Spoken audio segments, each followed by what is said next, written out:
Halo guys, kembali lagi di FMT Channel. Hari ini aku ingin sekali mengikuti RUPS tahunan dari Bank Rakyat Indonesia dengan kode ticker BBRI. Siapa kalian yang sudah menunggu informasi dividen yang akan kita terima? Are you ready?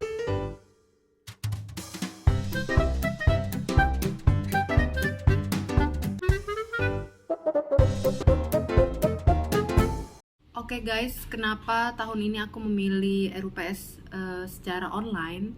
Karena pengalaman tahun lalu di mana aku menghadiri secara fisik tetapi tidak bisa masuk dikarenakan ada miskomunikasi, yaitu dari rules yang dibaca lewat invitation mewajibkan untuk antigen untuk semua peserta yang ingin hadir. Tetapi saat aku datang dari emiten tidak memperbolehkan masuk untuk semua investor retail, karena ternyata dari informasi yang aku dapatkan di tahun ini lewat email ke Korsek BRI, corporate sekretarinya, itu ya di tahun lalu memang diagendakan secara elektronik, yaitu isi kese. Sekedar informasi untuk kalian dan untuk beberapa emiten ke depannya, jika memang ada rules tidak boleh dihadirkan secara fisik, maka pendaftaran isi kese atau yang biasa lewat Zoom itu harus H-1 dari waktu dan jam yang sudah ditentukan. Jadi kalau tahun lalu aku tidak bisa hadir secara fisik walaupun aku sudah membawa antigen dari klinik terdekat, dan juga aku tidak bisa menghadiri secara online, maka karena aku tidak ingin menghilangkan kesempatan kedua kalinya, aku putuskan di H-4 aku sudah mengklik untuk hadir konfirmasi secara online, dan ternyata email yang sudah ku emailkan ke Korsek seminggu sebelum acara ini berlangsung, yaitu sudah 2 kali, baru dibalasnya itu kurang lebih H-2. Jangan lupa subscribe FMT Channel guys. FMT Channel Francisca Margareta Triana. Thank you. Masuk suara yang telah diterima dan dicatat sebagai e-proxy dari e-vote dan e-voting dari sistem KSEI sebagai berikut. 1. Pemegang saham yang tidak setuju sejumlah 1.832.504 saham atau 0,001%. Suara abstain 991.108.963 saham atau 0,727%. Suara setuju 135.727.759.694 saham atau mewakili 99,271%. Perseroan dalam mendukung pertumbuhan ekonomi nasional yang inklusif melalui fokus bisnis segmen UMKM termasuk ultramikro, antara lain melalui KUR, Kupedes, dan produk kredit retail lainnya yang tergabung dalam ekosistem BRI Group.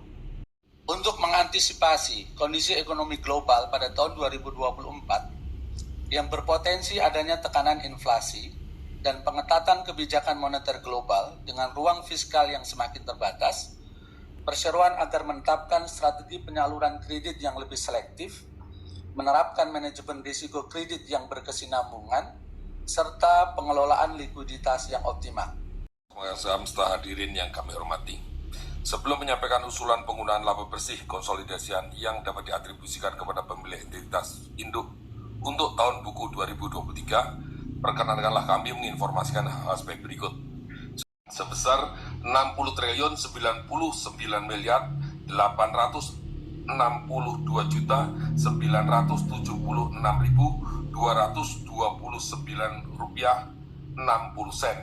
kami usulkan penggunaannya sebagai berikut. 1. Sekurang-kurangnya sebesar 48.201.283.288.576 rupiah atau sebesar Rp319 per saham ditetapkan sebagai dividen tunai.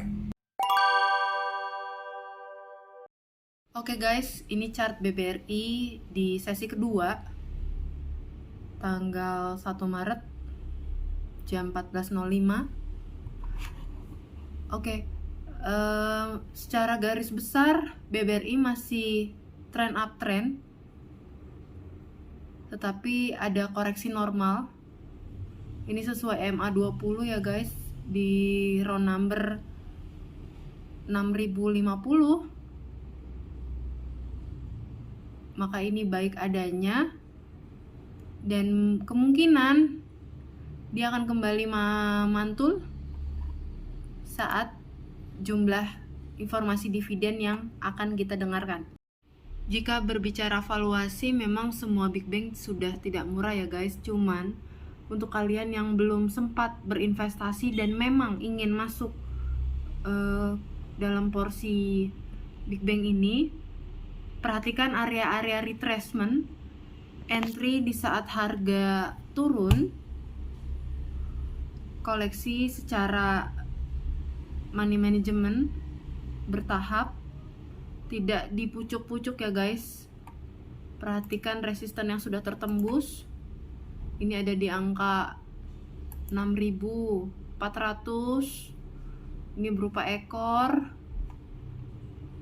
Jadi tetap perhatikan support-supportnya, masuk di area support, buy on retracement. Buku 2023 ke depannya, karena ada disebutkan perusahaan ke depannya akan melakukan transformasi dan diversifikasi sumber pertumbuhan. Apakah akan lebih agresif untuk penyaluran kredit kepada korporasi besar dalam bentuk supply chain financing dan kepada masing-masing? Sesuai dengan mata acara rapat, maka kami harapkan pertanyaan ini bisa dijawab oleh Bapak Direktur Utama, Pak Sunarso. Kami persilahkan. Concern daripada pemegang saham tentang arah pertumbuhan BRI ke depan. Yang pertama, mungkin saya sampaikan bahwa saat ini BRI itu memiliki modal 27,8%. Ya. Jadi kembali ke sana, sebenarnya kita ingin terus tumbuh secara sustainable, dan syaratnya bisa tumbuh secara sustainable itu pertama harus jelas, punya kejelasan sumber pertumbuhan baru. Itu berusaha untuk memastikan telah memiliki sumber pertumbuhan baru, yaitu melalui segmen yang lebih kecil yang kita sebut go smaller gitu.